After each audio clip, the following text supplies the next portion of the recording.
Hello प्यारे बच्चों, मैं आशा करता हूँ कि आप लोग खुश होंगे और अच्छे से पढ़ाई कर रहे होंगे। आप लोग आज जो है कक्षा 10 गणित एनसीईआरटी बेस पर है 2026 की तैयारी के आधार पर जो है सिलेबस आपका चल रहा है। इसके बारे इसके बारे में बताने से पहले थोड़ा हम कुछ ज्ञान की बातें बताते हैं। जैसे कोई चीज आप पढ़ते हैं तो कुछ बच्चे सोचते हैं कि एक ही बार में सब तैयार हो जाए। ऐसा कुछ नहीं। अध्यापक एक बार किसी चीज को पढ़ाता है तो उसको आप बार बार दोहराएं जब तक कि वह दिमाग में बैठ नहीं जाता है। जैसे हिटलर का सिद्धांत है। हिटलर ने कहा है कि किसी भी चीज को अगर बार बार कहा जाए तो वह मस्तिष्क में, या बताया जाए या समझा जाए तो वह मस्तिष्क में समा जाता है। इसलिए हमें कोई भी चीज पढ़ने के बाद 2 बार, 3 बार, 4 बार, 5 बार दोहराते रहना चाहिए जब तक कि वह पूरी तरह से मस्तिष्क में समा न जाए। तब तक हम उसको दोहराते रहते हैं। और सेना को युद्ध में जाने से पहले उसे मजबूत बनाया जाता है। तो आप इसका मतलब यह समझ लें कि जैसे बोर्ड परीक्षा ही मेन परीक्षा होती है आपकी, बोर्ड परीक्षा की तैयारी करने के लिए हम पहले पूरे वर्ष सिलेबस को अच्छी तरीके से पढ़ते हैं, समझते हैं, तब बोर्ड परीक्षा के दिन हमारा परिणाम अच्छा प्राप्त होता है। और किसी भी चीज को समझने के लिए पहले हमें धीरे धीरे उस चीज को समझना चाहिए, और धीरे धीरे समझने के बाद फिर जो है जब वह चीजें बार बार रिपीट में आने लगती है, उस टाइप के क्वेश्चन बार बार आने लगते हैं, तो थोड़ी सी स्पीड अगर बढ़ी भी हो तो वह चीज आसानी से समझ में आ जाता है। जिस तरह से आप देखते हैं रेलगाड़ी, रेलगाड़ी को आप देखते हैं पहले धीरे धीरे चलना शुरू होती है और उसके बाद कुछ देर के बाद इतनी तेज स्पीड से चलती है कि फिर उसको देखना मुश्किल हो जाता है।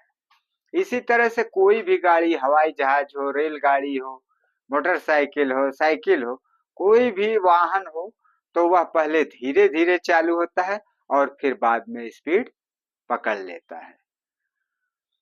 तो इसी तरह से आप देखिए महात्मा बुद्ध को, आप देखिए कि जो है वो राजसी परिवार के थे, फिर भी उन्होंने ज्ञान प्राप्त करने के लिए अपने परिवार तक को छोड़कर और जंगल में जाकर ज्ञान प्राप्त करने लगे। तो देखिए हमें अगर ज्ञान प्राप्त करना है तो सारी समस्याओं का सामना करना पड़ेगा। समस्याओं को झेलते हुए हम अपने ज्ञान को आगे बढ़ाएंगे। इस तरह से आपको एक एग्जाम्पल दे देते हैं। अमेरिका के राष्ट्रपति इब्राहिम लिंकन ने जो है सर्च लाइट के सामने ज्ञान प्राप्त करके और अमेरिका के राष्ट्रपति बने। तो कितने परिश्रम से उन्होंने ज्ञान को प्राप्त किया, अब आप खुद समझ सकते हैं। इसी तरह से देखिए आप अपने अंदर के ज्ञान अर्थात बुद्धि के विकास को अपने आप समझ नहीं सकते।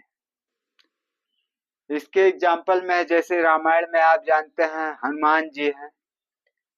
तो जब कोई बहुत बड़ी समस्या आती है और उसका समाधान होना मुश्किल हो जाता है, तो वहां वानरी सेना लोग हनुमान जी को याद करते हैं, तो हनुमान जी को अपना बल याद दिलाते हैं, तो हनुमान जी का शरीर आकार में बड़ा हो जाता है, वह हवा में उड़ने लगते हैं।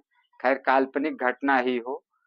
तो ये समझिए जब हम आपको कहेंगे कि आपके अंदर बुद्धि का विकास है, आप ज्ञान को प्राप्त करिए, और हम तरीका आपको बताते हैं और वह तरीका आपके समझ में आता है तो धीरे धीरे छोटे छोटे तरीकों को बताते हुए फिर बड़ी चीजों को बताते हैं तो आपका ज्ञान विकसित हो जाता है। आप आगे चल कर के कोई जो है लाभ प्राप्त कर लेते हैं, कोई इंजीनियर डॉक्टर कलेक्टर बन जाते हैं पढ़ लिख कर। और वही बच्चे जो अपने आप को समझ लेते हैं हमारे अंदर विवेक की कमी है, हम आगे सफलता प्राप्त नहीं कर सकते हैं, तो वही जो है जीवन में असफल रहते हैं। तो इसलिए ज्ञान प्राप्त करने के लिए हमें कठिनाइयों को झेलना होगा और समस्याओं का समाधान करते हुए आगे ज्ञान को प्राप्त करेंगे। और सबसे पहले तो हम बोर्ड परीक्षा की तैयारी करेंगे, जिससे बोर्ड परीक्षा पहली आपकी जो है टारगेट है जिसको आप पास करेंगे। उसके बाद फिर कंपटीशनल तैयारियों के बारे में समझेंगे। अलग अलग तरह की कंपटीशनल तैयारियां होती है जिससे कि आप अलग अलग तरीके के सर्विस लाइनों में जाते हैं। तो अब आपका सिलेबस यहाँ शुरू करते हैं। और एक चीज और भी आपको ध्यान रखना है कि जब सीमा पर सैनिक को भेजा जाता है तो सीमा पर डायरेक्ट सैनिक चला थोड़ी न जाता है लड़ाई करने के लिए। उसको पहले मजबूत बनाया जाता है, दौड़ाया जाता है, उसको पूरा अभ्यास कराया जाता है कि ताकि वह युद्ध के मैदान में आसानी से परास्त न हो सके, बच कर आवे, विजय प्राप्त करके आवे। तो इसीलिए जो है हर विद्यार्थी को पहले टाइम से पहले पूरे वर्ष में अपनी तैयारी पूर्ण कर लेना है, जिससे बोर्ड परीक्षा के समय किसी भी प्रकार की समस्या का निराकरण न करना पड़े। उस दिन वह तैयारी के रूप में हो, शांत मन से अच्छी तरह से अपने पेपर को जो है हल करके आ जाए। तो अब यहाँ पर आप देखेंगे और पाठ्यक्रम को पढ़ाने के बाद अर्थात टेक्स्ट बुक को पढ़ाने के बाद हम जो है आप लोगों को मॉडल पेपर अवतार के माध्यम से हम बोर्ड परीक्षा की पूर्ण रूप से तैयारी भी करवाएंगे, जिसके लिए अवतार में सारे गेसिंग क्वेश्चन दिए हुए हैं और किस तरह से उसके सिस्टम है उसको पूरी तरह से समझा देंगे, जिससे आपकी अवतार वाली किताब जो है मॉडल टेस्ट पेपर पूर्ण रूप से तैयार रहेगा। और अवतार का model paper test model paper जो है उसमें आप यूं मान लीजिए कि 80-90% क्वेश्चन रहते हैं उसमें। तो 80-90% की तैयारी हो जाए तो बहुत ही अच्छी बात है। इसलिए हम किताब को पढ़ाने के बाद अवतार का अभ्यास करवाएंगे, क्योंकि बोर्ड परीक्षा में किस तरह से किस मॉडल के क्वेश्चन कैसे कैसे पूछे जाते हैं, कैसे उत्तर देना होता है, वो सारी जानकारी उसमें हो जाएगी।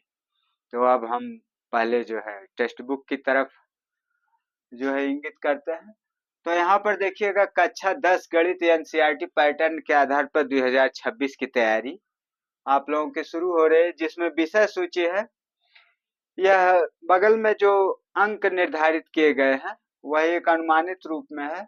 जैसे वास्तविक संख्याएं लगभग 5 अंक का होता है और फिर बहुपद 4 अंक का और 2 चर वाले रैखिक समीकरण युग्म 4 अंक के होते हैं। उसके बाद द्विघात समीकरण 4 अंक का होता है।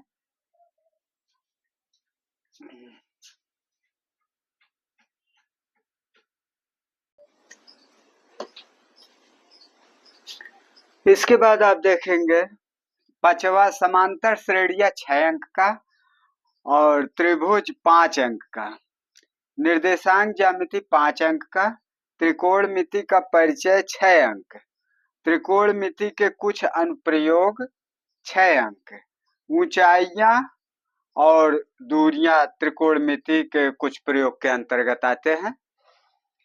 10वां नंबर है वृत्त। वृत्त जो है 5 अंक का है। अगले पेज पर देखेंगे।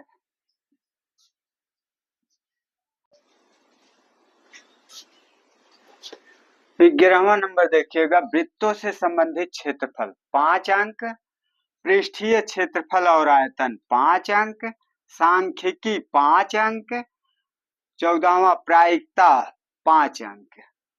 अब यहाँ पर जो है एग्जैक्ट रूप में कितने कितने मार्क किस अध्याय से आते हैं यहाँ पर आपको प्रस्तुत कर रहे हैं।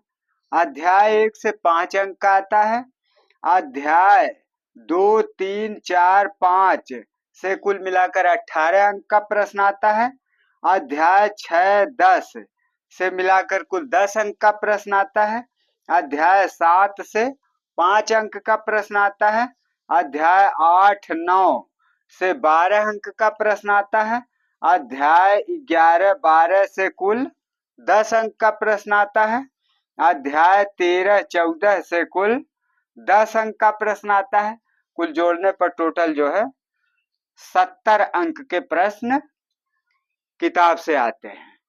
उसके बाद प्रयोगात्मक एवं प्रोजेक्ट कार्य होता है जो स्कूल से नंबर प्राप्त होते हैं 30 अंक। कुल मिला करके कुल योग 100 अंक।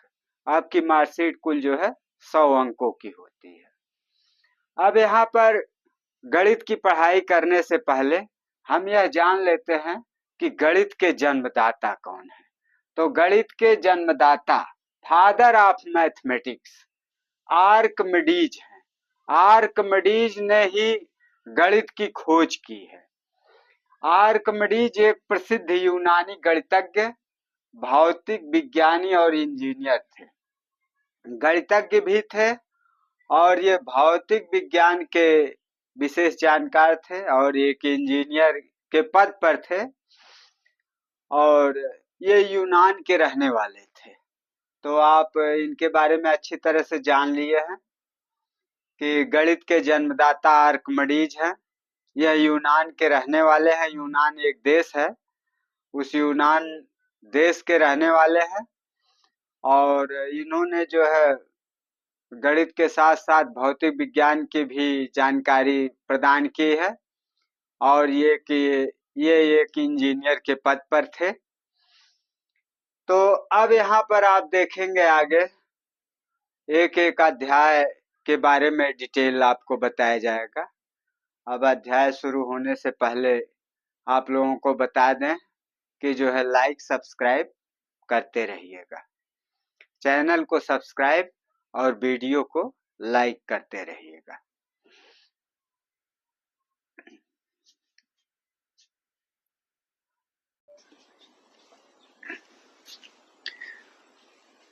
अध्याय 1 वास्तविक संख्याएं, जब 5 अंक का होता है। गुणनखंड फैक्टर, यदि कोई संख्या किसी अन्य संख्या को पूर्णतः विभाजित करती है तो विभाजित करने वाली संख्या विभाजित होने वाली संख्या का एक गुणनखंड कहलाती है। जैसे यदि कोई संख्या किसी अन्य संख्या को, जैसे यह संख्या है, किसी अन्य संख्या को पूर्णतः विभाजित करती है। अब मान लिया ये संख्याएं हैं, इस संख्या को पूरी विभाजित करती है, तो विभाजित करने वाली संख्या, मतलब ये संख्याएं विभाजित करने वाली संख्याएं हैं, विभाजित होने वाली संख्या का एक गुणनखंड कहलाती है। अब यह संख्या इस संख्या को विभाजित कर रही है, तो यह संख्याएं इस संख्या का गुणनखंड कहलाएंगी। इसलिए 20 के गुणनखंड 1, 2, 4, 5, 10 हैं। इसके बाद आप लोग देखेंगे गुणनखंड वृक्ष, फैक्टर ट्री। गुणनखंडों की वह श्रृंखला जिसे वृक्ष के रूप में लिखा जाए गुणनखंड वृक्ष कहलाती है। जैसे 28 के गुणनखंड है, तो पहले 2 गुणनखंड कर दीजिए। 2 से कटेगा 2 और 14, 2 एकन्ने 2, 2 चौके 8, 2 गुणे 14, तो 2 एक बक्स में 14 अलग बक्स में। फिर 14 का भी गुणनखंड हो सकता है, तो 2 सते 14, तो 2 एक बॉक्स में और 7 एक बॉक्स में। तो इस तरह से गुणनखंडों को वृक्ष के रूप में व्यक्त करने की जो प्रक्रिया है, इसी को गुणनखंड वृक्ष कहते हैं। जैसे 28 के गुणनखंडों को गुणनखंड वृक्ष के रूप में दर्शाया गया है। अब अगला पेज देखेंगे।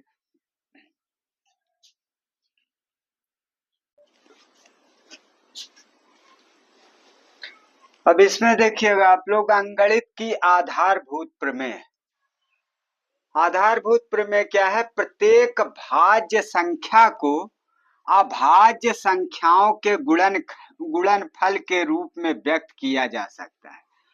प्रत्येक भाज्य संख्या मतलब जिस संख्या का विभाजन हो सकता है उसे भाज्य संख्या कहते हैं।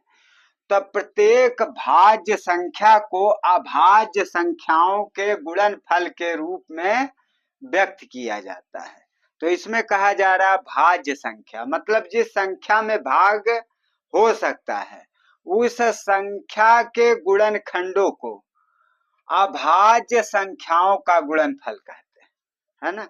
इस संख्या के गुणनखंडों को जो है अभाज्य संख्याओं का गुणनफल कहा जाता है। अब इसके बाद आगे देखिएगा, संख्याओं तथा उनके महत्तम एवं लघुत्तम के बीच संबंध। किसी संख्या, जैसे 2 संख्या है या 3 संख्या है, तो संख्याओं और उनके महत्तम और लघुत्तम के बीच संबंध।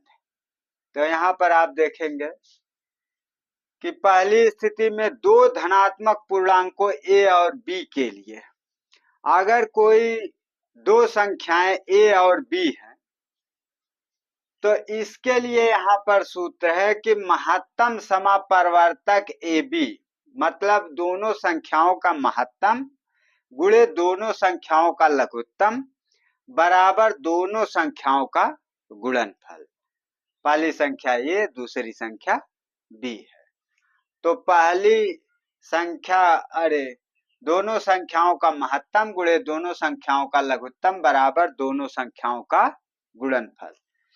और अगर 3 धनात्मक पूर्णांक हैं, A, B, C 3 पूर्णांक है मतलब 3 संख्याएं हैं, तो यहाँ महत्तम समापवर्तक, तीनों संख्याओं का महत्तम समापवर्तक अगर निकालना है तो इसके लिए सूत्र है तीनों संख्याओं का गुणनफल गुणे तीनों संख्याओं का लघुत्तम बटे में पहली 2 संख्याओं का लघुत्तम गुणे दूसरी तीसरी संख्याओं का लघुत्तम गुणे तीसरी और पहली संख्या के लघुत्तम का गुणनफल।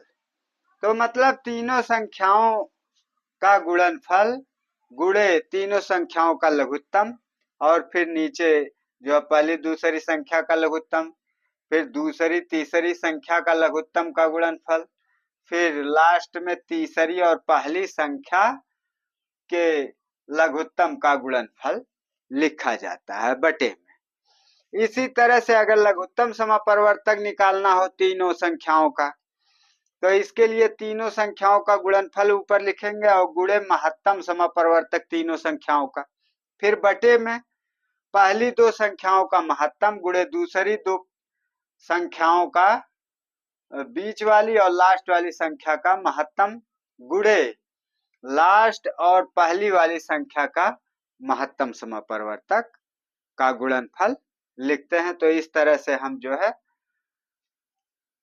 संख्याओं के गुणनफल और महत्तम समापवर्तक लघुत्तम समापवर्तक के बीच संबंध को स्थापित करते हैं।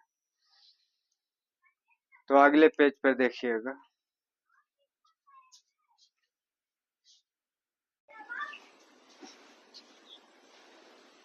अब आप देखेंगे अभाज्य संख्याएं, इसको इंग्लिश में प्राइम नंबर कहेंगे।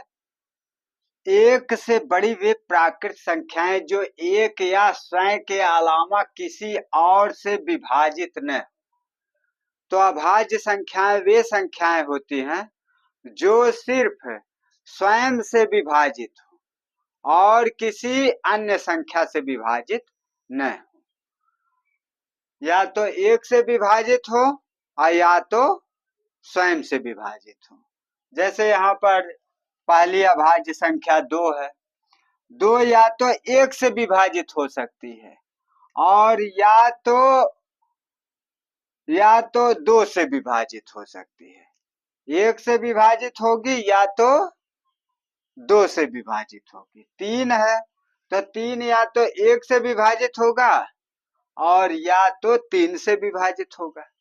5 है तो या तो 1 से विभाजित होगा या 5 से विभाजित होगा। 7 है तो यह 1 से विभाजित होगा या तो 7 से विभाजित होगा। तो मतलब यह है कि एक से बड़ी वे प्राकृत संख्या जो एक या स्वयं के अलावा किसी और से विभाजित न हो, उसे जो है अभाज्य संख्याएं कहते हैं। भाज्य संख्याएं कौन सी हैं? जो किसी भी संख्या से विभाजित हो जाए, मतलब एक से विभाजित होगा ही, स्वयं से भी विभाजित होगा और उसके अलावा अन्य किसी से भी विभाजित हो जाए तो वह जो है भाज्य संख्या कहलाएगी। जैसे यहाँ पर है 4 1 से विभाजित हो जाएगा, यह 4 से भी विभाजित होगा 4, उसके बाद 2 से भी विभाजित होगा, तो इसका मतलब अन्य संख्या 2 हुई जिससे विभाजित हो रहा है। तो एक और स्वयं के अलावा अगर किसी अन्य संख्या से कोई संख्या विभाजित होती है तो वह संख्या जो है भाज्य संख्या कहलाती है।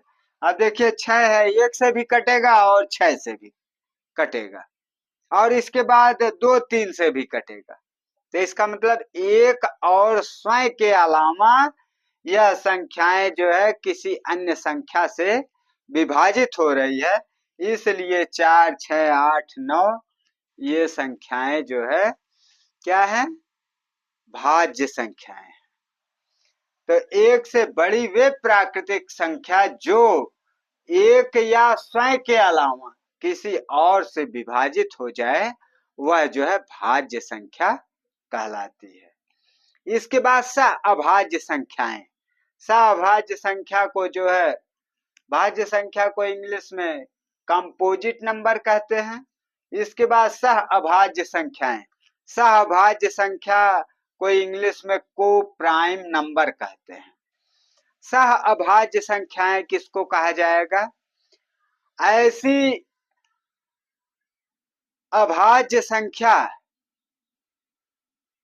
ऐसी दो संख्याएं जो कि एक दूसरे से आपस में विभाजित न हो सके, उसको अभाज्य संख्याएं कहते हैं। तो ऐसी संख्याओं का जोड़ा जिसका महत्तम समापवर्तक 1 हो, अर्थात आपस में विभाजित नहीं हो सकती, इसका मतलब इसका महत्तम समापवर्तक 1 होगा। जैसे 2 और 7 का महत्तम, ये दोनों आपस में एक दूसरे को विभाजित नहीं कर सकती, तो इसका महत्तम समापवर्तक 1 हुआ। 1 5 एक दूसरे को विभाजित नहीं कर सकता, इसका महत्तम 1 हुआ। 24 और 23 आपस में विभाजित नहीं हो सकता, इसलिए इसका महत्तम 1 हुआ। 49 और 33 आपस में विभाजित नहीं हो सकता, इसलिए इसका महत्तम 1 हुआ। इसका मतलब है अभाज्य संख्याएं वे संख्याएं हैं जिनका महत्तम समापवर्तक 1 होता है, अर्थात वे दोनों संख्याएं एक दूसरे को, मतलब आपस में एक दूसरे को विभाजित नहीं कर सकती हैं। अब अगले पेज पर देखिएगा।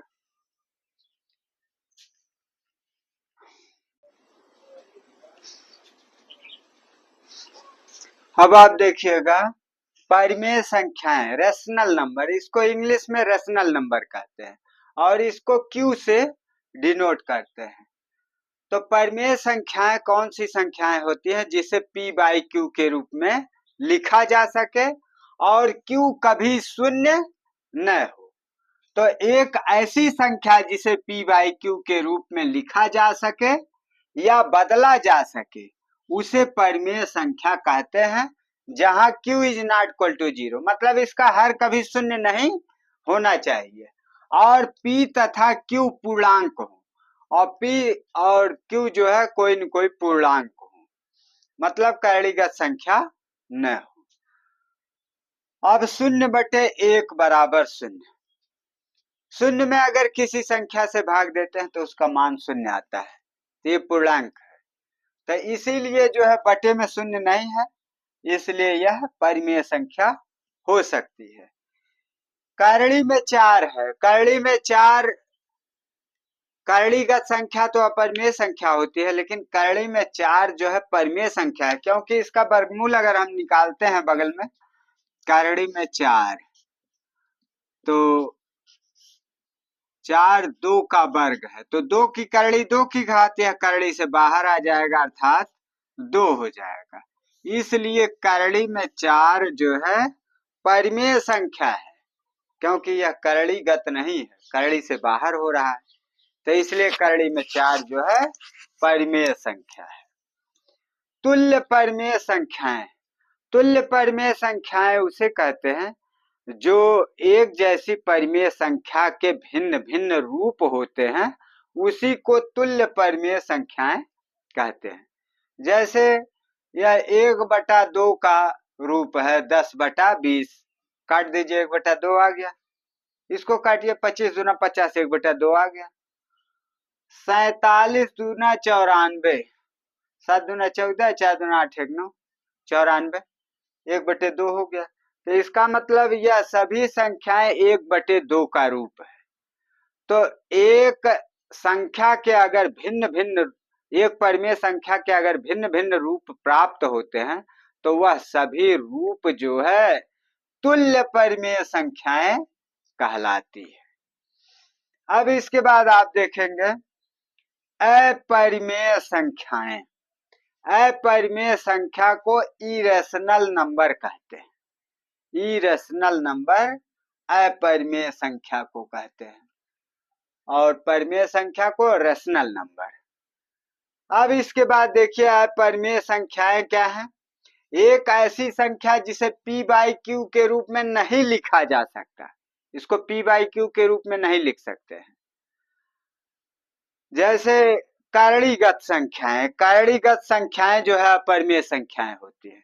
जैसे करणी में 5 है, करणी थर्ड करणी के अंदर 7 है, फोर्थ करणी के अंदर 11 है, तो जो भी करणीगत संख्याएं हैं वह सब अपरिमेय संख्याएं कहलाती है। इसके बाद गणितीय प्रतीक, जो गणितीय प्रतीक है वह सब भी जो है अपरिमेय संख्याएं कहलाती है। जैसे पाई है, पाई जो है अपरिमेय संख्या है। जी गुरुत्वाकर्षण नियतांक, गुरुत्वाकर्षण को प्रदर्शित करता है, यह भी अपरिमेय संख्या है। कैपिटल जी गुरुत्वाकर्षण नियतांक होता है, यह भी जो है अपरिमेय संख्या है।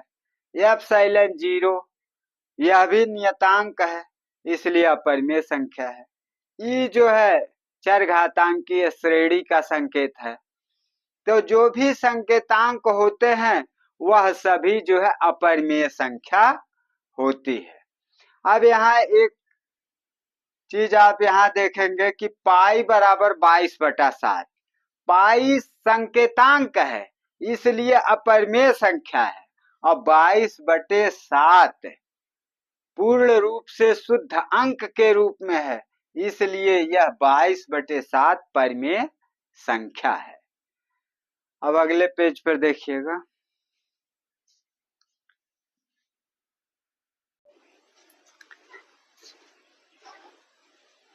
अब यहाँ पर देखिएगा वास्तविक संख्याएं, रेशनल नंबर, वास्तविक संख्याएं रेशनल नंबर, परिमेय और अपरिमेय संख्याओं के संग्रह को वास्तविक संख्याएं कहते हैं। परिमेय और अपरिमेय अर्थात संपूर्ण संख्या का जो संग्रह है उसी को वास्तविक संख्या कहते हैं। महत्वपूर्ण परिमेय में आप जो है देखेंगे, मान लीजिए p एक अभाज्य संख्या है, p कोई संख्या है तथा a एक धनात्मक पूर्णांक है, और उसके गुणनखंड के रूप में a जो है एक धनात्मक पूर्णांक है। यदि p a स्क्वायर को विभाजित करता है, अगर p जो है a स्क्वायर को विभाजित करता है तो p a को भी विभाजित करेगा। अगर a जो है स्क्वायर के रूप में है और उसको p जो है विभाजित करता है तो स्क्वायर हटने पर भी p उसको विभाजित करेगा, क्योंकि a के वह दोनों गुणनखंड एक जैसे होंगे।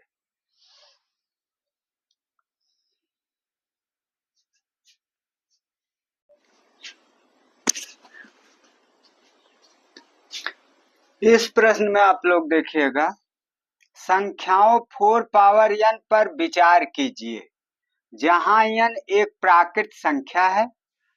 जांच कीजिए कि क्या n का कोई ऐसा मान है जिसके लिए 4 पावर n अंक शून्य पर समाप्त होता है। तो n का कोई ऐसा मान यहाँ पर हो जिससे कि यह मान जो है शून्य पर समाप्त हो। तो इसके लिए आप देखेंगे, तो सबसे पहले हम यदि किसी n के लिए, यदि किसी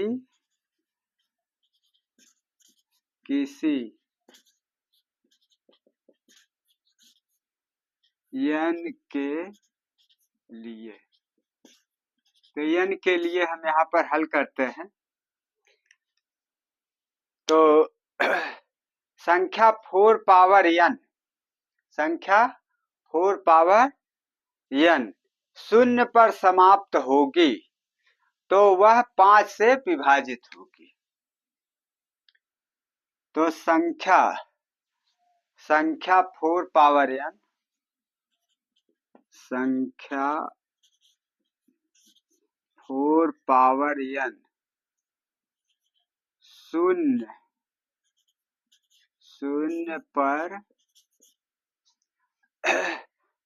पर समाप्त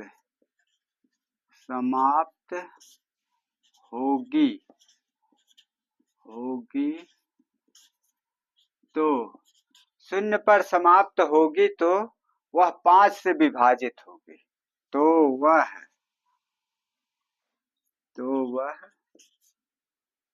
5 से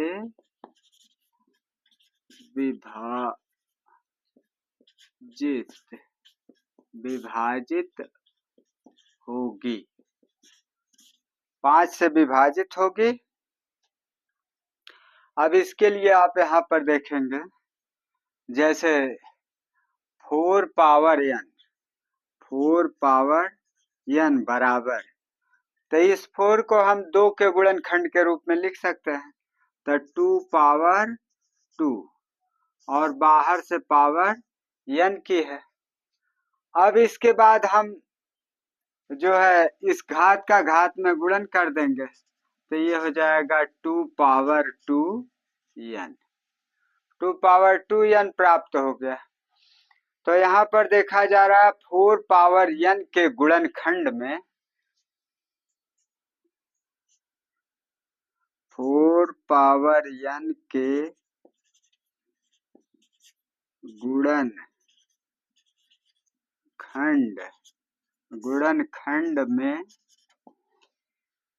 गुणनखंड में अभाज्य संख्या केवल 2 है। गुणनखंड में अभाज्य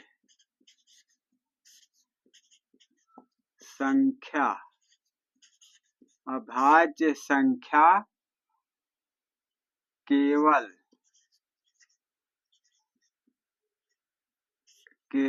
2 है।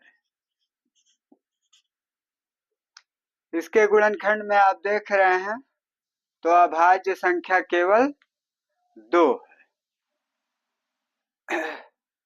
तो अंगणित के आधारभूत प्रमेय से अंक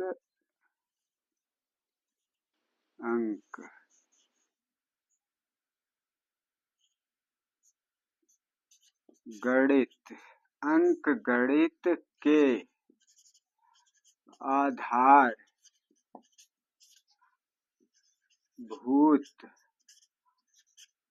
प्रमेय से, गणित के आधारभूत प्रमेय से। तो गणित के आधारभूत प्रमेय के अनुसार आप जो है इसको कह सकते हैं कि किसी भी n के लिए, किसी भी n के लिए 4 पावर n के किसी भी n के लिए 4 पावर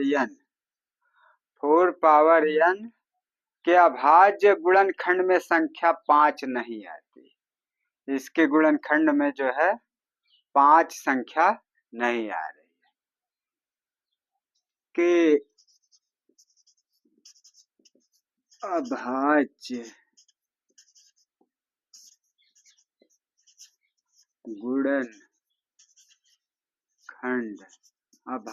गुणनखंड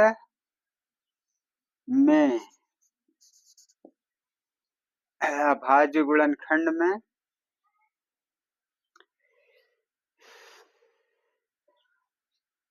संख्या 5 नहीं आती। संख्या 5 नहीं आती है।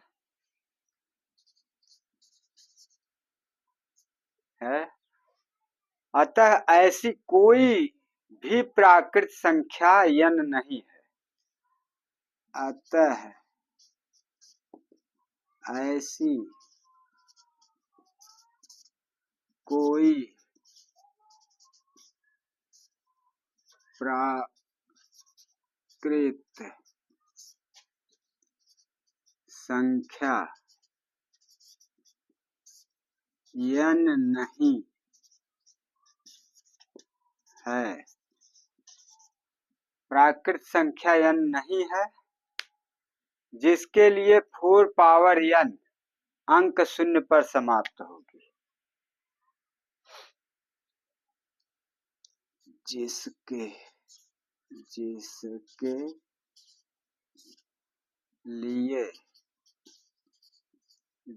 लिए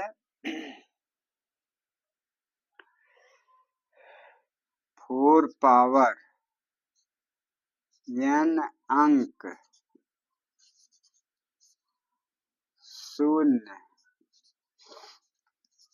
शून्य पर समाप्त नहीं होगी।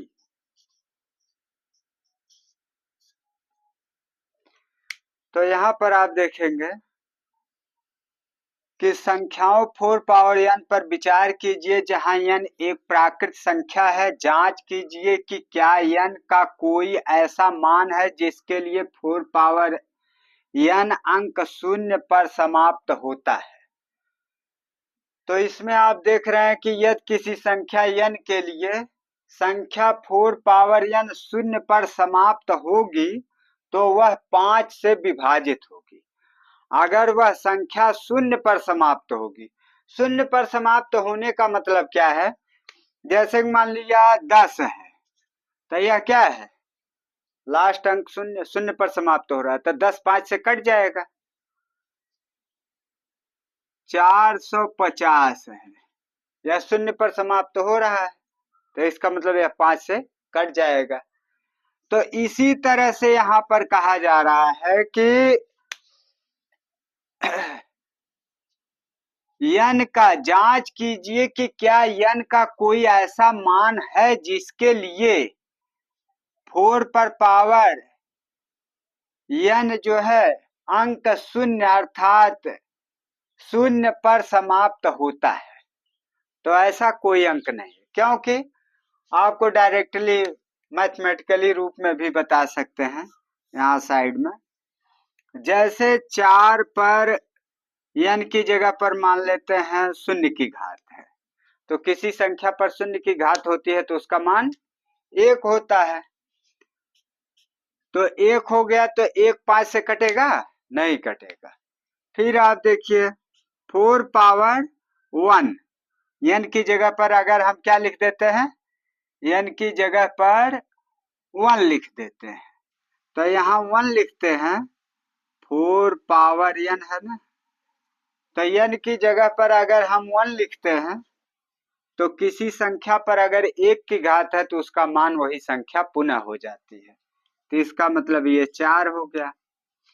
और 4 पर यदि 2 की घात लिख देते हैं तो 4 का आपस में 2 बार गुणा हुआ, 4 चौका 16, ये भी 5 से नहीं कटेगा। इसी तरह से 4 पर 3 की घात, तो 4 का 3 बार आपस में गुणा हो गया, 4 चौका 16 चौका 64।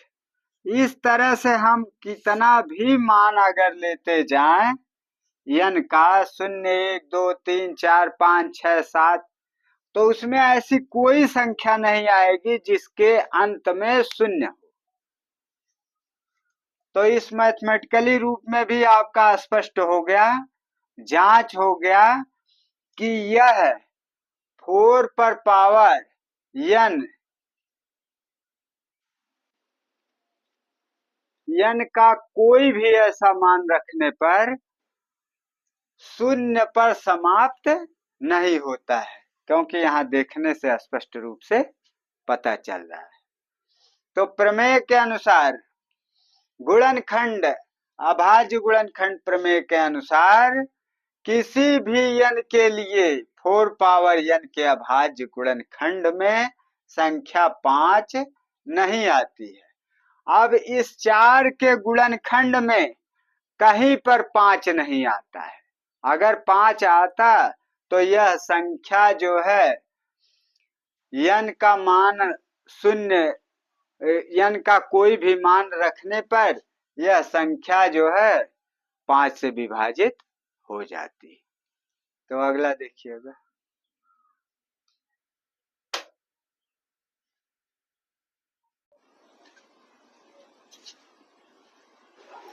तो आप लोग उदाहरण नंबर 2 पर देखिएगा। आप लोग इस चीज को जान लीजिएगा कि रास्ते में आप चलते हैं तो कहीं अच्छा खासा बराबर रास्ता होता है और कहीं गड्ढे भी होते हैं। तो उस तरह से आप कुछ प्रश्नों में समझने वाली चीजों को बहुत ही प्रॉब्लम समझते हैं, जिसमें कठिनाइयां रहती हैं, और कुछ प्रश्न ऐसे होते हैं बिल्कुल सरल प्रतीत होते हैं और उनसे अंक भी विशेष रूप से प्राप्त होते हैं। तो अंक तो सबसे प्राप्त होंगे, जो कठिन प्रश्न है उससे भी और जो सरल प्रश्न है उससे भी। इसलिए हमें हर प्रश्न को एक समान दृष्टि से देखना चाहिए। ज्यादातर अगर आसान प्रश्नों को आप अच्छी तरह से तैयार कर ले जाते हैं तो आपके बोर्ड परीक्षा में असफल होने की कोई संभावना नहीं रहती है, आप विशेष रूप से सफल होंगे। तो इसलिए जो भी प्रश्न सरल प्रतीत होते हैं उसको विशेष रूप से आप तैयार रखिए, और कठिन प्रश्नों को अगर आसानी से नहीं तैयार हो सकता है तो 2-4 बार प्रयास करके उसको छोड़े रखिए। मतलब उस पर भी समय दीजिए लेकिन कम दीजिए, सब पर बराबर समय दीजिए। तो अब आपके सामने यह सिंपल प्रश्न है, संख्याओं 6 और 20 के अभाज्य गुणनखंड विधि से HCF और LCM ज्ञात करना है। HCF को इंग्लिश में जो है हाईएस्ट कॉमन फैक्टर कहते हैं, LCM को लीस्ट कॉमन मल्टीपल कहते हैं। तो हाईएस्ट कॉमन फैक्टर अर्थात महत्तम समापरिवर्तक होता है, और लीस्ट कॉमन मल्टीपल मतलब लघुत्तम समापरिवर्तक होता है। तो यह महत्तम समापरिवर्तक का संकेत है और यह लघुत्तम समापरिवर्तक का संकेत है। यहाँ पर कहा जा रहा गुणनखंड विधि से, अभाज्य गुणनखंड विधि से, मतलब इन संख्याओं का गुणनखंड करके और हमको लघुत्तम और महत्तम ज्ञात करना है। तो यहाँ पर सबसे पहले हम 6 का गुणनखंड करते हैं। 6 का गुणनखंड करें तो 6 किससे कटेगा? 2 से। 2 से भाग देंगे, 2 तिया 6। फिर 3 से भाग देंगे, 3 एकन्ने 3। इसके बाद यह कटने वाला नहीं है। इसके बाद फिर हम 20 का गुणनखंड करेंगे। तो सबसे पहले यह जो है 2 से कटेगा, 2 एकन्ने 2, उसके बाद 0 है। फिर 2 से भाग देंगे, 2 पचे 10। फिर 5 से भाग देंगे, 5 एकन्ने 5। तो अब यहाँ पर देखा जा रहा है कि 6 का गुणनखंड, 6 का गुणनखंड है 2 गुणे 3, और इसके बाद यहाँ 20 का गुणनखंड, 20 का गुणनखंड है 2 गुणे 2 गुणे 5। तो अगर हमको महत्तम समापरिवर्तक निकालना होगा, अर्थात HCF, मतलब महत्तम समापरिवर्तक, तो इसका महत्तम समापरिवर्तक जो है कैसे निकालेंगे इसके बारे में आप देखिएगा। जिन संख्याओं के बीच महत्तम निकालना होता है उन संख्याओं में देखिए कि कौन सा गुणनखंड, जैसे 2 संख्याएं हैं यहाँ पर, तो दोनों संख्याओं में कौन सा गुणनखंड एक जैसा है और कितनी बार है, तो उस गुणनखंड को इसके आगे लिख देते हैं। तो यहाँ देखिए 2 और इसमें 2, एक बार 2 यहाँ पर है गुणनखंड के रूप में, यहाँ पर है 2, तो यहाँ 2 लिख दिए। अब इसके बाद 3 दोनों में है, नहीं है। दोबारा भी 2 नहीं है, एक बार यहाँ है, इसमें नहीं है। फिर 5 इसमें है लेकिन इसमें नहीं है। तो 2 एक ऐसा गुणनखंड है जो कि एक बार दोनों में विद्यमान है, तो इसलिए यही 2 जो है इसका महत्तम समापरिवर्तक हुआ। अब इसके बाद लघुत्तम समापरिवर्तक, अर्थात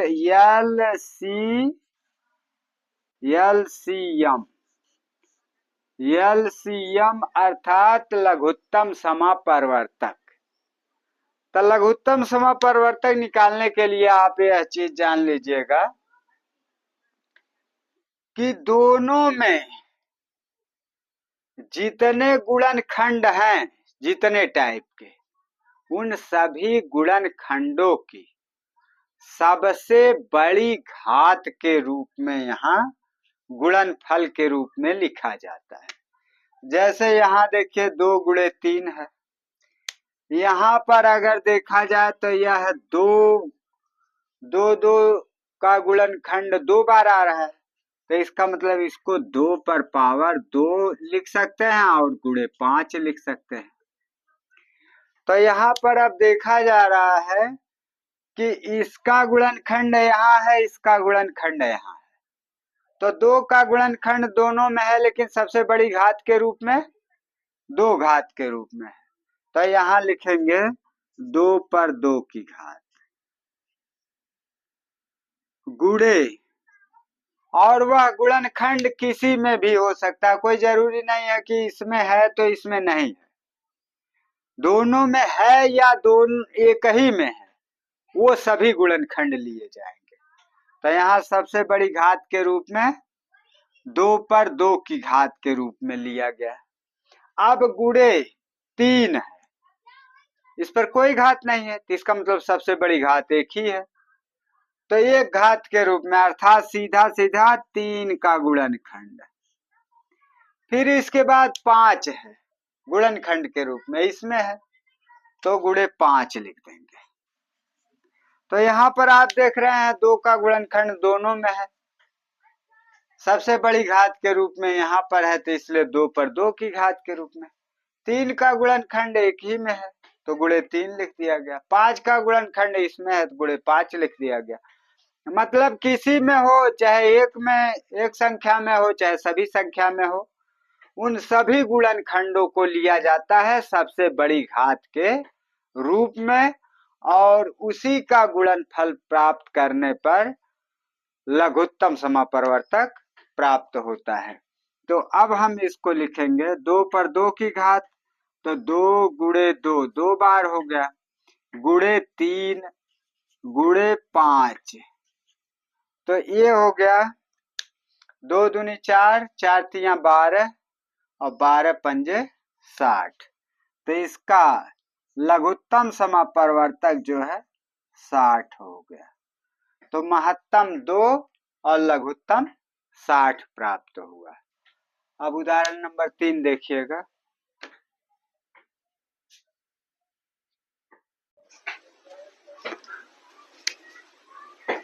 उदाहरण नंबर 3 में भी आपको लघुत्तम और महत्तम ज्ञात करना है। तो इसके लिए आप देखेंगे सबसे पहले 96 का गुणनखंड करते हैं। 96 सबसे पहले 2 से कटेगा, 2 चौके 8, 2 अठे 16, फिर 2 से काटिए,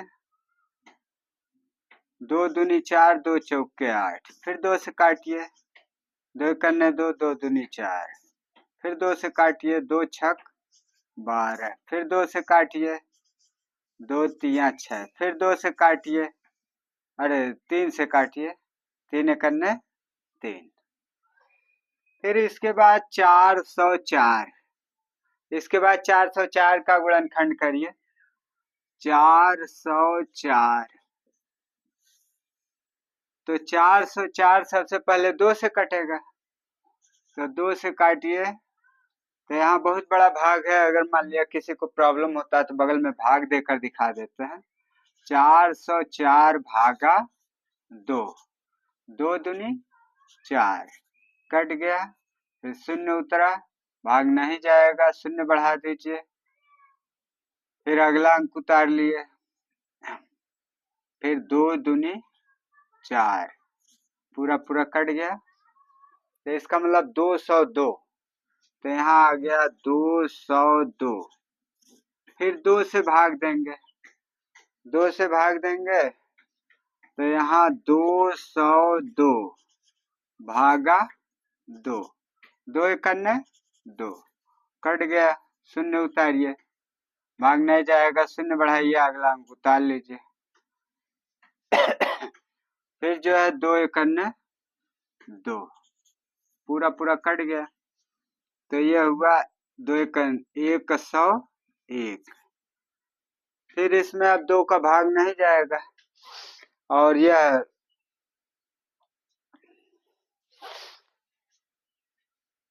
अब इसमें 2 का भाग नहीं जाएगा और किसी भी संख्या से इसमें भाग नहीं जाएगा। इसका मतलब अब सीधे यह 101 से विभाजित होगा, तो 101 कन्ने 101। तो इस तरह से अब देखा जा रहा है, तो इस तरह से देखा जा रहा है, तो 96 का गुणनखंड, 96 का गुणनखंड 2 2 कितनी बार आ रहा है, 2 2 1 2 3 4 5 5 बार, तो 2 पर पावर 5 गुणे 3, फिर जो है यहाँ 404 का गुणनखंड 2 2 बार आ रहा, तो 2 पर पावर 2 लिख देंगे, और गुणे 101। तो अब देखिए महत्तम निकालने के लिए एक तरह से और भी कह सकते हैं कि महत्तम के लिए वो संख्या होती है जो गुणनखंड दोनों में हो और सबसे छोटी घात के रूप में हो। जैसे 2 का गुणनखंड इसमें भी है और इसमें भी है, और सबसे छोटी घात के रूप में कितना है, 2 पर पावर 2 के रूप में। तो यहाँ पर जो है महत्तम समपरिवर्तक लिखेंगे, महत्तम समपरिवर्तक अर्थात HCF बराबर, तो 2 का गुणनखंड दोनों में है और सबसे छोटी घात के रूप में, 2 घात के रूप में। तो यहाँ लिखेंगे 2 पर पावर 2। इसके अलावा और कोई गुणनखंड नहीं है जो दोनों में है, इसलिए इसका महत्तम समपरिवर्तक यही हो गया। तो अब 2 पर 2 की घात, तो इसको हम 2 बार गुणनफल के रूप में लिख सकते हैं, 2 गुणे 2, 2 दूनी 4 हो गया। अब इसके बाद एलसीएम निकालते हैं, एलसीएम बराबर, एलसीएम अर्थात लघुत्तम समपरिवर्तक। तो लघुत्तम समपरिवर्तक के लिए गुणनखंड चाहे एक में हो चाहे सभी में हो, किसी भी संख्या का गुणनखंड हो, सभी संख्याओं में सबसे बड़ी घात के रूप में लिया जाता है। जैसे मान लिया 2 का गुणनखंड है तो सबसे बड़ी घात के रूप में 5 घात के रूप में है, तो 2 पर पावर 5 गुणे, उसके बाद 3 गुणनखंड है, गुणे 3, उसके बाद गुणनखंड 101 है तो गुणे 101। तो लघुत्तम समपरिवर्तक के लिए किसी भी संख्या में वह गुणनखंड हो, चाहे एक में हो चाहे सब में हो, सभी गुणनखंड लिए जाते हैं और सबसे बड़ी घात के रूप में लिए जाते हैं। जैसे 2 का गुणनखंड सबसे बड़ी घात के रूप में 5 घात के रूप में है, बाकी सब एक एक घात के रूप में है। अब इसका मान हल करते हैं, तो 2 पर 5 की घात है, तो इसका मतलब 2 का 5 बार गुणन लिखेंगे। तो यहाँ लिखते हैं 2 गुणे 2 गुणे 2 गुणे 2 गुणे 2, उसके बाद गुणे 3 गुणे 101, गुणे 3 गुणे 101। आप सब गुणा कर दीजिए। अब सब गुणा करेंगे तो यहाँ हो गया 2 दूना 4, 4 दूना 8, 8 दूना 16, 16 दूना 32, 32 गुणे 3। तो यहाँ लिखते हैं 32 गुणे 3, 3 दूनी 6, 3 त्रिका 9, 96 और 96 गुणे 101, तो 96 और 96 हो जाएगा। तो इस तरह से 96 यही जो है इसका एलसीएम अर्थात लघुत्तम समपरिवर्तक का मान प्राप्त हो गया। तो लघुत्तम और महत्तम के मान जो है आपके प्राप्त हो गए। महत्तम जो है 4 प्राप्त हुआ, लघुत्तम जो है 9696। तो अगला उदाहरण देखिएगा।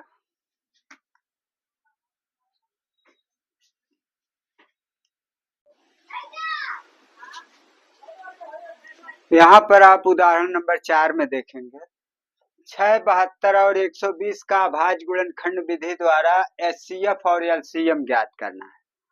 मतलब अभाज्य गुणनखंड विधि द्वारा लघुत्तम समपरिवर्तक और महत्तम समपरिवर्तक ज्ञात करना है। तो पहले इन तीनों संख्याओं का गुणनखंड करते हैं। तो 6 का गुणनखंड करिए। सबसे पहले यह 2 से कटेगा, 2 तिया 6, फिर 3 से काटिएगा, 3 एकन्ने 3। अब इसके बाद 72 का गुणनखंड करिए। सबसे पहले यह 2 से कटेगा, 2 तिया 6, 2 छक 12, फिर 2 से भाग दीजिए, 2 एकन्ने 2, 2 अठे 16, फिर 2 से भाग दीजिए, 2 नवा 18, फिर 3 से भाग दीजिए, 3 तिरिक्का 9, फिर 3 से भाग दीजिए, 3 एकन्ने 3। अब इसके बाद यहाँ जो है 120 में 2 से भाग देते हैं, 2 छक 12 और शून्य बढ़ गया। फिर इसके बाद 2 से भाग देंगे, 2 तिया 6 शून्य, फिर 2 से भाग दीजिए, 2 एकन्ने 2, 2 पचे 10, फिर 3 से भाग दीजिए, 3 पचे 15, फिर 5 से भाग दीजिए, 5 एकन्ने 5। तो इस तरह से देखा जा रहा है 6 का गुणनखंड, 6 का गुणनखंड है 2 गुणे 3, 2 गुणे 3 है। फिर इसके बाद 72 का गुणनखंड, 72 का गुणनखंड होगा 2 पर 3 की घात, 2 पर 3 की घात गुणे 3 पर 2 की घात। फिर जो है इसी तरह से 120 का गुणनखंड, तो यहाँ लिखेंगे 120 बराबर 2 पर 3 की घात, 2 पर 3 की घात गुणे 3 गुणे 5। तो इस तरह से 6 का गुणनखंड, 72 का गुणनखंड और 120 के गुणनखंड प्राप्त हुए। अब हमें निकालना है HCF, अर्थात महत्तम समापवर्तक। तो हमने बताया है कि ऐसा गुणनखंड जो सभी संख्याओं में और उसकी सबसे छोटी घात के रूप में मान लिया जाता है।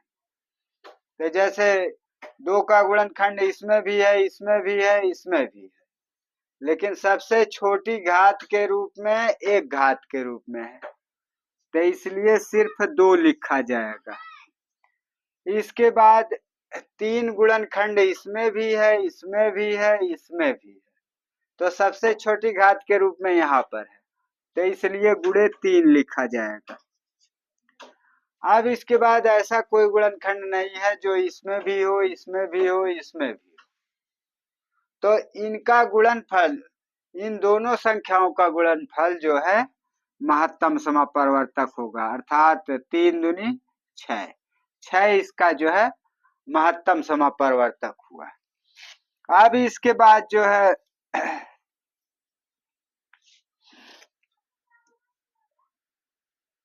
फिर लघुत्तम समापवर्तक LCM,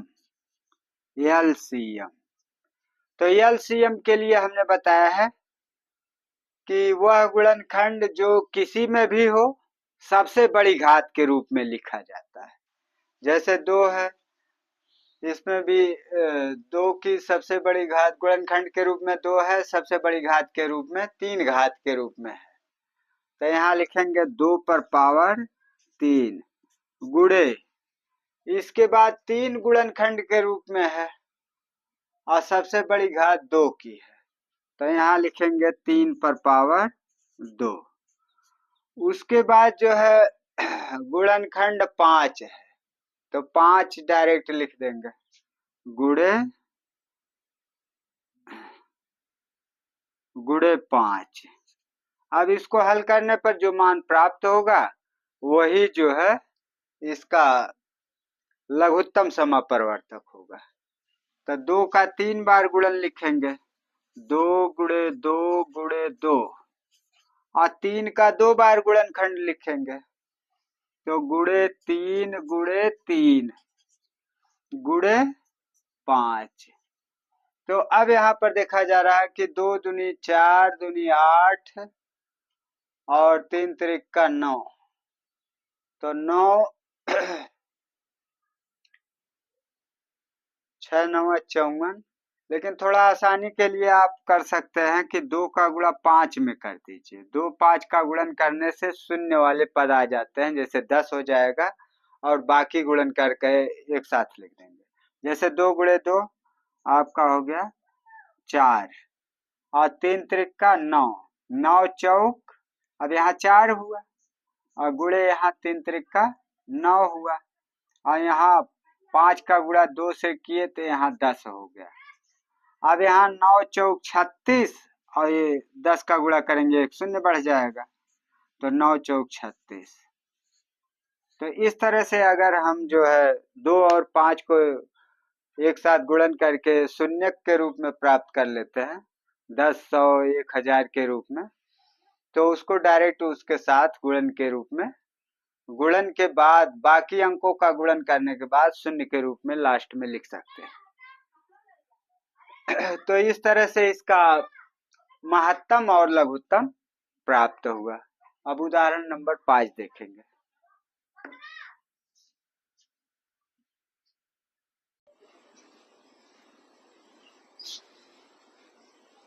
तो अब आप लोग उदाहरण नंबर 5 देखेंगे। सिद्ध कीजिए कि √3 एक अपरिमेय संख्या है। एक अपरिमेय संख्या है, तो इसको अपरिमेय संख्या तो ये वास्तव में है ही, लेकिन इसको प्रूव करना है कि किस तरह से अपरिमेय संख्या है। तो इसके लिए हम मानते हैं, माना √3 एक अपरिमेय संख्या है, माना √3 एक अपरिमेय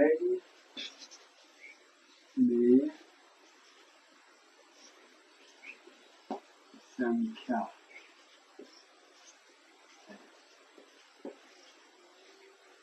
तो मानते हैं कि √3 एक परिमेय संख्या है, एक परिमेय संख्या है। तो इसको परिमेय संख्या मान करके चलते हैं, और तब हम लिखते हैं कि अगर परिमेय संख्या है तो a बटा b के रूप में लिखा जा सकता है। तो यहाँ लिखेंगे, इसलिए √3 बराबर a बटा b। अब इसके बाद आप देखेंगे, इसमें जहां a b सह अभाज्य संख्याएं हैं, तो यहाँ लिखते हैं जहां a b सह अभाज्य संख्याएं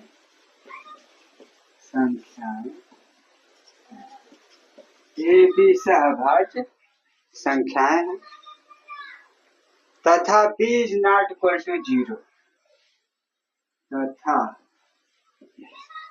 b is not equal to 0, मतलब इसके हर का मान शून्य नहीं हो सकता। परिमेय संख्या में ऐसा नियम बताया गया।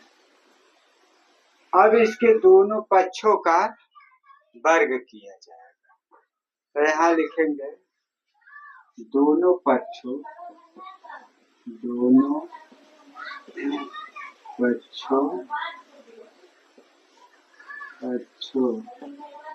का वर्ग करने पर, दोनों पक्षों का वर्ग करने पर, तो दोनों पक्षों का वर्ग किया जा रहा है।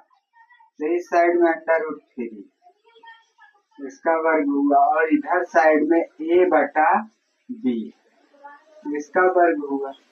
तो इसका करड़ी का वर्ग होगा, करड़ी हट जाएगा, इधर 3 हो गया बराबर a का वर्ग a स्क्वायर बटे b का वर्ग b स्क्वायर। अब इसके बाद आप देखते हैं कि इस b स्क्वायर को बटे के रूप में लिखा है, इधर लाकर गुणन कर देते हैं, तो 3b स्क्वायर हो जाएगा बराबर a स्क्वायर, बराबर a स्क्वायर हो गया। तो इसको समीकरण नंबर 1 मान लेते हैं।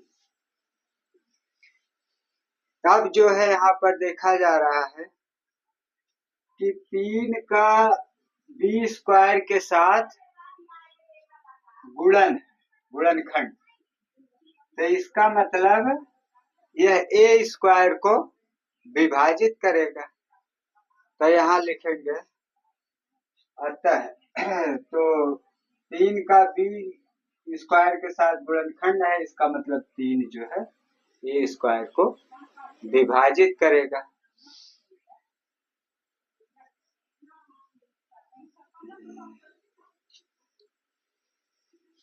तो इस हिसाब से यहाँ पर देखा जा रहा है, अतः 3a² को विभाजित करता है।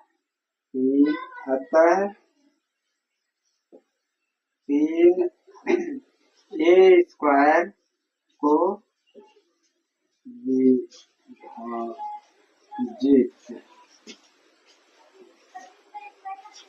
करेगा। तो 3 अगर a² को विभाजित करेगा तो 3a को भी विभाजित करेगा। तो यहाँ लिखेंगे इसलिए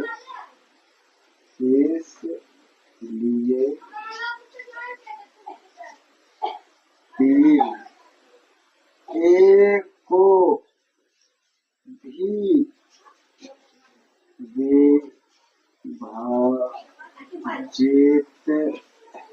विभाजित करेगा।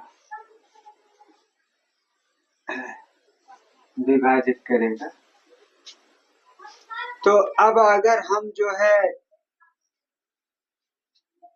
अब 3 से a² अगर विभाजित हो रहा है तो a भी विभाजित होगा, और यदि a विभाजित होगा तो इसका मतलब a बराबर 3c हम c कांस्टेंट के रूप में लिख सकते हैं।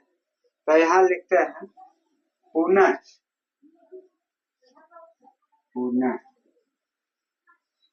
पुनः माना a बराबर 3c। अब a की जगह पर 3c मान लेते हैं, जहां c कोई पूर्णांक है, जहां c कोई पूर्णांक है, जहां पर c कोई पूर्णांक है। तो अब हम 3c का मान इस समीकरण 1 में रखते हैं। तो यहाँ देखा जा रहा है कि समीकरण 1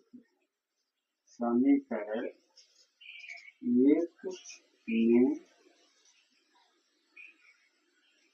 a का मान रखने पर, तो इसमें जब मान रखा जा रहा है तो यहाँ पर हो जाएगा 3b² बराबर a की जगह पर 3c।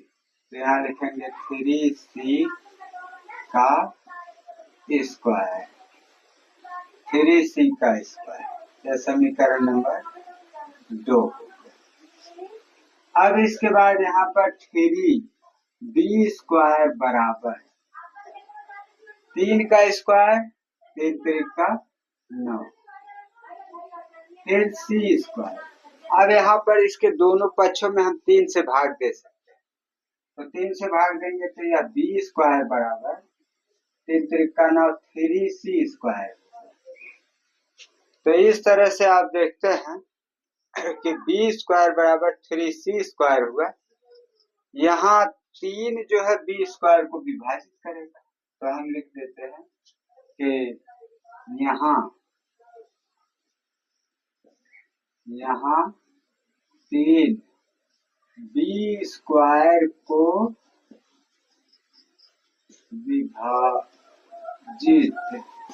विभाजित करेगा। 3 b² को विभाजित करेगा, तो 3 जो है b को भी विभाजित करेगा। तो यहाँ लिख देंगे 3 b को भी विभाजित करेगा, b को भी विभाजित करेगा। अब इसके बाद आप आगे देखेंगे अतः हम देखते हैं कि 3 ए और बी दोनों का उभयनिष्ठ गुणन। तो हम लिखते हैं अतः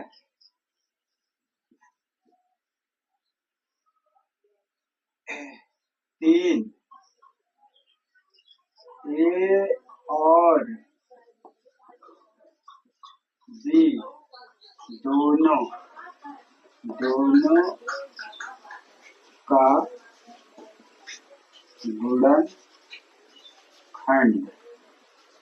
गुणनखंड है। यहाँ पर देखा जा रहा है कि 3 ए और बी, ए का भी 3 गुणनखंड है और बी का भी गुणनखंड है।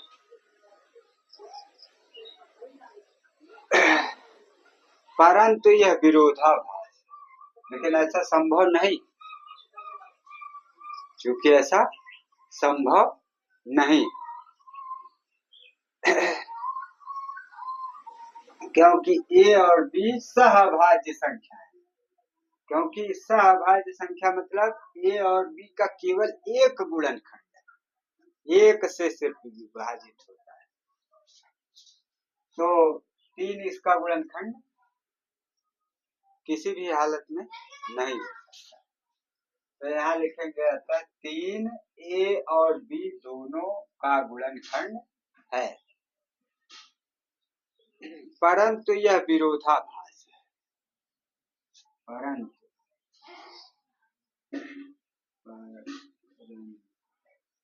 परंतु यह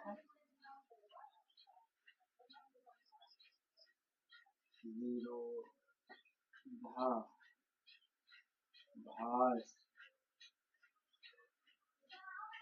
है। यह विरोधाभास है। अतः √3 का परमेशन, अतः √3 एक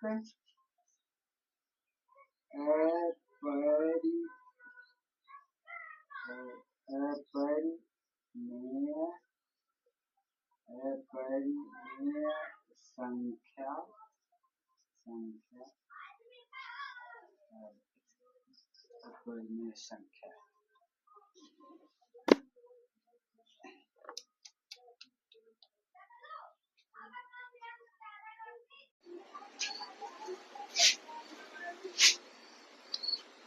इस उदाहरण में आप देखेंगे, उदाहरण नंबर 6, दर्शाइए कि 5 माइनस √3 एक अपरिमेय संख्या है। तो इसको अपरिमेय संख्या सिद्ध करने के लिए पहले हम इसको परिमेय मानेंगे। तो यहाँ लिखेंगे माना 5 माइनस √3 एक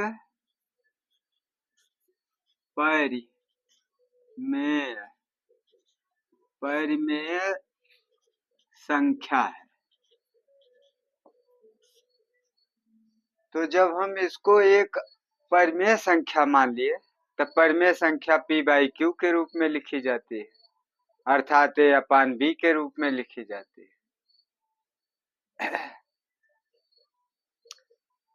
इसलिए इसे a/b के रूप में लिख सकते हैं, जहां b is not equal to 0, जहां पर b जो है 0 के बराबर नहीं होगा। तो अगर ऐसा हो जाता है जहां a और b, इसलिए इसे a/b के रूप में लिख सकते हैं, जहां b is not equal to 0 तथा तथा ए और बी सह अभाज्य संख्याएं सहअभाज्य संख्याएं हैं। अब जब यह 5 माइनस √3 परिमेय संख्या मान लिया गया तो अब हम इसे a/b के रूप में लिख सकते हैं। तो यहाँ लिखते हैं इसलिए इसलिए 5 माइनस √3 बराबर a/b। अब इसके बाद हम क्या करते हैं कि करणीगत संख्या को एक साइड में करते हैं और बिना करणीगत संख्या को एक साइड करते हैं। तो कर्णिम 3 को उधर ले जाइए, a/b को इधर ले आइए। ये हो गया 5 माइनस, यह इसके आगे कोई चिन्ह नहीं है तो इसका मतलब यह धनात्मक है, इसको इधर लाएंगे ऋणात्मक होगा। तो यहाँ आएगा तो माइनस a/b हो जाएगा और इधर माइनस √3 है तो इसके आगे ऋण चिन्ह है, उस पक्ष में जाएगा तो धन हो जाएगा। तो इसलिए इधर आएगा तो √3 हो जाएगा, मतलब प्लस चिन्ह के साथ हो जाएगा। प्लस चिन्ह तो लिखा नहीं जाता। अब यहाँ पर देखा जा रहा है कि यह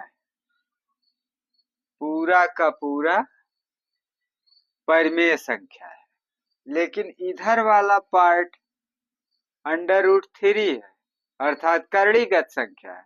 करणीगत संख्या अपरिमेय संख्या होती है। तो इसको हम लिख देते हैं समीकरण नंबर 1। इसको हम समीकरण नंबर 1 लिख देते हैं। अब यहाँ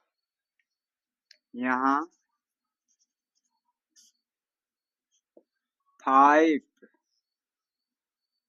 और a/b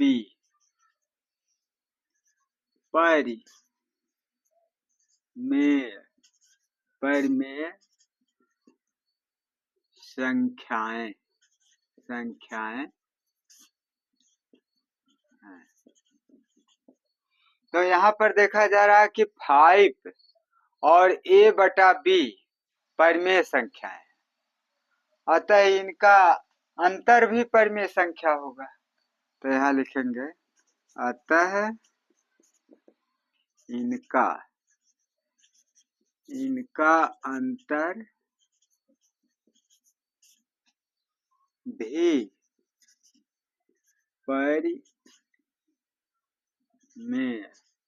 परिमेय संख्या होगा। तो ये दोनों अगर परिमेय संख्याएं हैं तो इनका अंतर जो प्राप्त होगा वह भी परिमेय संख्या होगा।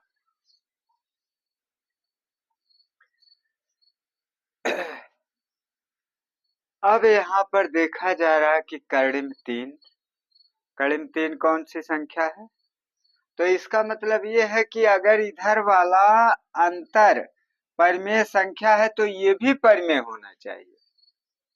तब यहाँ लिखेंगे इसलिए √3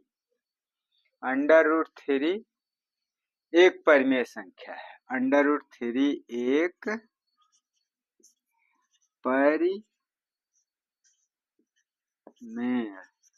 परिमेय संख्या है। तो यहाँ जो है इसके अनुसार यह परिमेय संख्या है तो ये भी परिमेय संख्या हुआ, लेकिन ये परिमेय संख्या है कहाँ? ये तो अपरिमेय संख्या है। इसका मतलब यह स्थिति विरोधाभास को उत्पन्न कर रही है, परंतु इससे इस तथ्य का विरोधाभास प्राप्त होता है। परंतु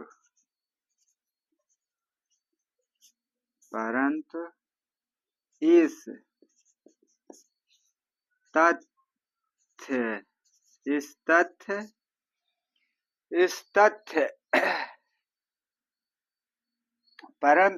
तथ्य का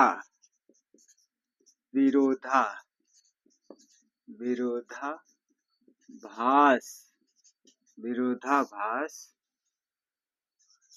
उत्पन्न होता है। इस तथ्य का विरोधाभास उत्पन्न होता है कि √3 एक अपरिमेय संख्या है। क्यों कि √3 एक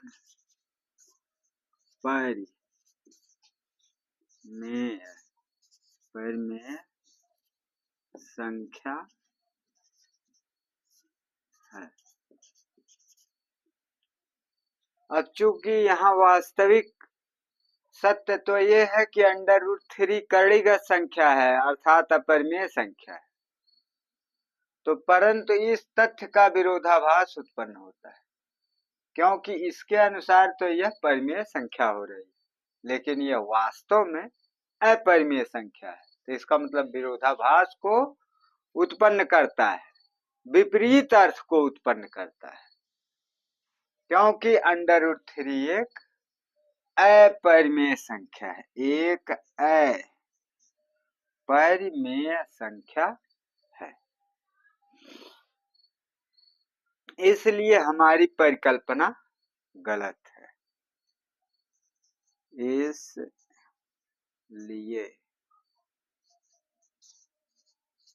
इसलिए हमारी परिकल्पना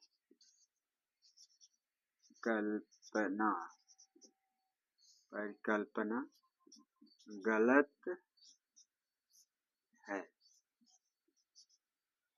इसलिए हमारी परिकल्पना गलत है। अतः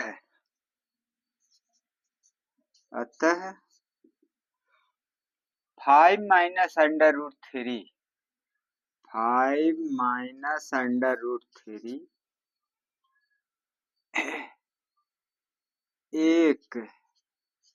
एक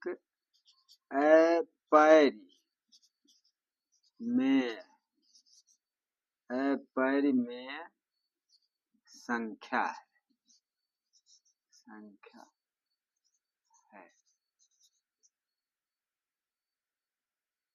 तो यह सिद्ध हुआ। अब अगला उदाहरण देखेंगे।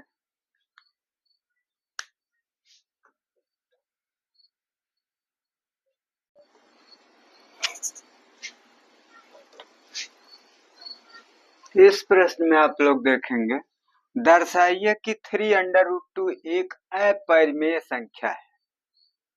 3√2 को एक अपरिमेय संख्या सिद्ध करना है। तो इसके लिए हम इसको अपोजिट में परिमेय संख्या मानते हैं। तो यहाँ लिखेंगे माना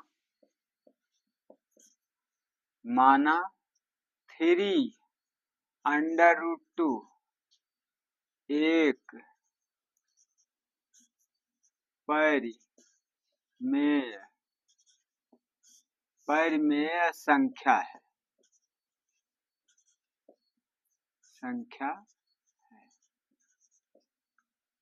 तो इसके अपोजिट में हम इसको परिमेय संख्या मानते हैं।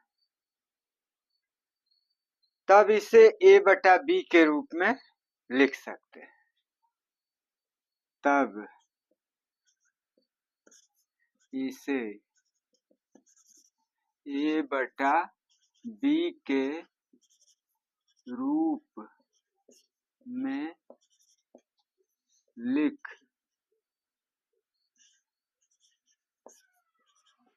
सकते हैं। तब इसे a/b के रूप में लिख सकते हैं जहां ए और बी सहभाज्य संख्याएं, जहां ए और बी सहअभाज्य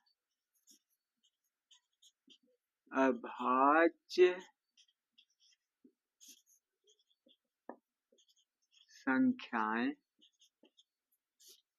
हैं तथा b is not equal to 0, b का मान शून्य नहीं हो सकता। तो अब हम लिख सकते हैं, इसलिए 3√2 बराबर a अपान b। अब एक साइड में कर्णीगत संख्या और एक साइड में बिना कर्णीगत संख्या को प्रस्तुत करते हैं। तो यहाँ पर देखिएगा, √2 बराबर, इसको बटे में कर देते हैं, a upon 3b, a upon 3b। यह समीकरण नंबर 1 मान लेते हैं। अब यहाँ पर देखा जा रहा है कि यह दोनों पद बराबर है, ये कर्णीगत है, ये बिना कर्णीगत है, तो यह परिमेय संख्या के रूप में है, तो इसको भी हम परिमेय संख्या ही मानेंगे। क्योंकि यहाँ 3a और b पूर्णांक है, क्योंकि यहाँ 3a और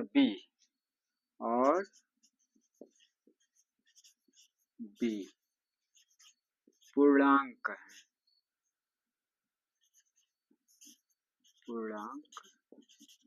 है। तो 3a और b ये सभी क्या है? पूर्णांक है। इसलिए यह पूरी वैल्यू एक परिमेय संख्या होगी। तो यहाँ लिखेंगे, इसलिए a अपान 3b एक परिमेय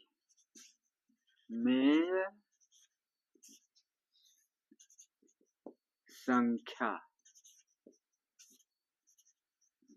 होगी। अब चूंकि 3a और b सभी पूर्णांक ही हैं, तो इसका मतलब a/3b एक परिमेय संख्या हो गई, क्योंकि इसमें कहीं कर्णीगत संख्या नहीं है। इसलिए √2 भी एक परिमेय संख्या होगी। क्योंकि √2 का मान इसी मान के बराबर है। तब यहाँ पर हम लिखेंगे, इसलिए √2 भी एक परिमेय संख्या होगी। इसलिए √2 भी एक परिमेय संख्या होगी। इसलिए √2 भी एक परिमेय संख्या होगी, क्योंकि √2 का मान इस मान के बराबर है। अब यह परिमेय संख्या है, इसलिए भी परिमेय संख्या होगी, परंतु यह विरोधाभास है। परंतु यह विरोधाभास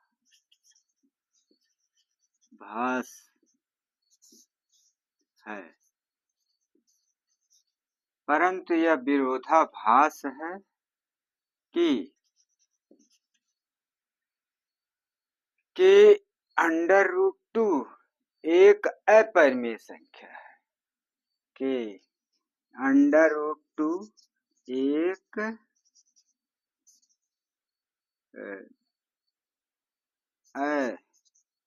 अपरिमेय में संख्या है। लेकिन यहाँ विरोधाभास उत्पन्न हो रहा है, क्योंकि करणीगत संख्याएं जो है अपरिमेय संख्याएं होती है। तो हम कह सकते हैं कि √2 एक अपरिमेय संख्या है।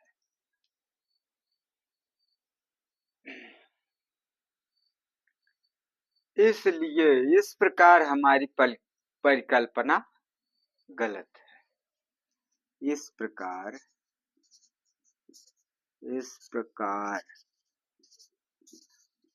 हमारी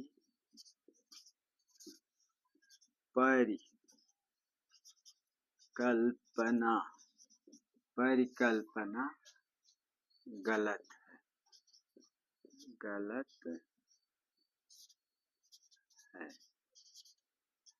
हमारी परिकल्पना गलत है। अतः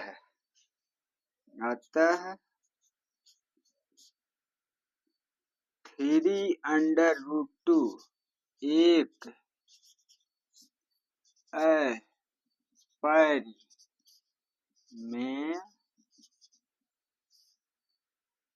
अपरिमेय संख्या